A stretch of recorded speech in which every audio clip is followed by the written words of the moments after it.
ok wadagi mondo jo Uganda ong'iew mchele. To wada loso policy mabiro ensure ne mchele ma ging'iewo gibiro ng'iewo mchele moseregi. Sama ging'iewo mchele moseregi, by products madong mag mchele wabiro tiyo go e county ka. Wanyalo value add walos go chiemb jamni, walos go chiemb gwen. Wanyalo loso go other things machalo kada chiemo mimiyo rech.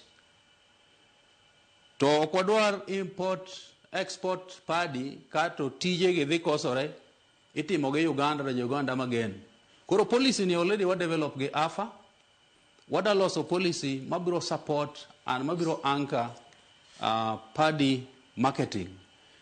Mondo japur oyud ber to joma dwaro rice ma Kenya be oyud thuolo mar ng'iewe to ng'iewe yo makare.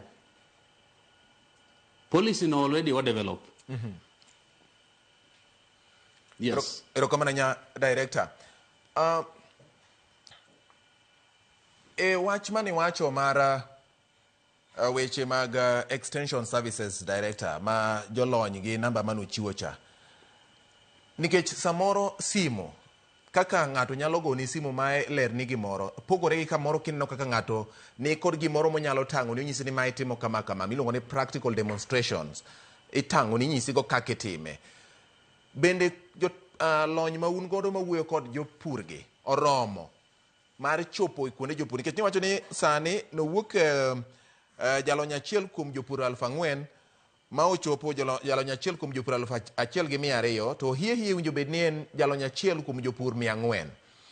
Sama pod en 1,200 ang'o mitimo mondo neni nitiere tudruok ma ng'eny ahinya mar thuolo mathoth ahinya kapok opur, sami puro, sami pitho, sama cham ni e puodho gi sami keyo gi japur mondo japur obed gi adieri ni gik mitimo gi gin gik mano puonje kod jolony gi. Ma udwa timo nang'o mondo kony ma nikech ka benda paro nitiere ng'ato nyalo kata wuok koma wuond japur ni an jolony kare en ng'ama wuok e piny Uganda ma ka japur osetieko ni to koro yudo thuolo mayot nikech oseloso kod osiep mondo koro kaw mchele oter kocha. Ere kaka udwa timo ma mondo kaka county kaka sirikal?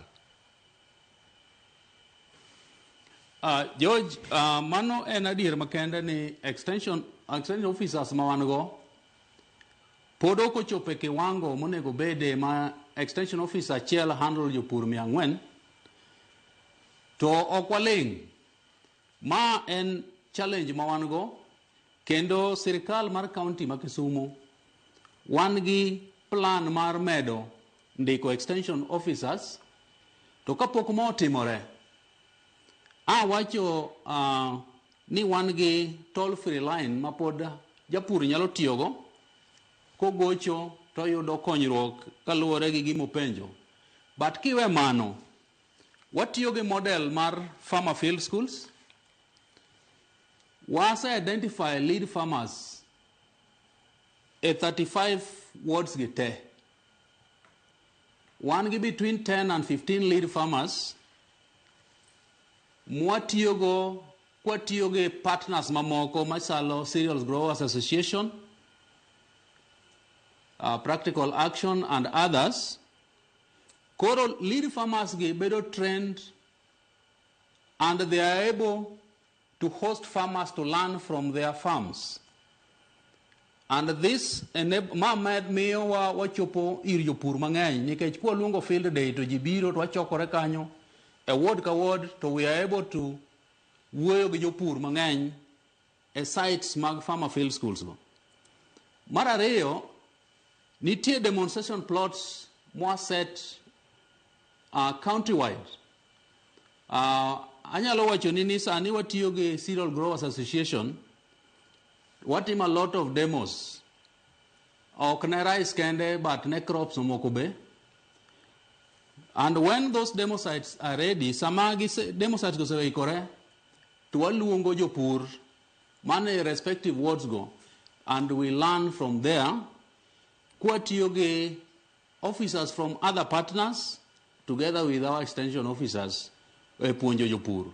Koro ma miyo wachopo ir jopur mang'eny moloyo kwa we extension officer achiel mondo chop kuom ji 1,200.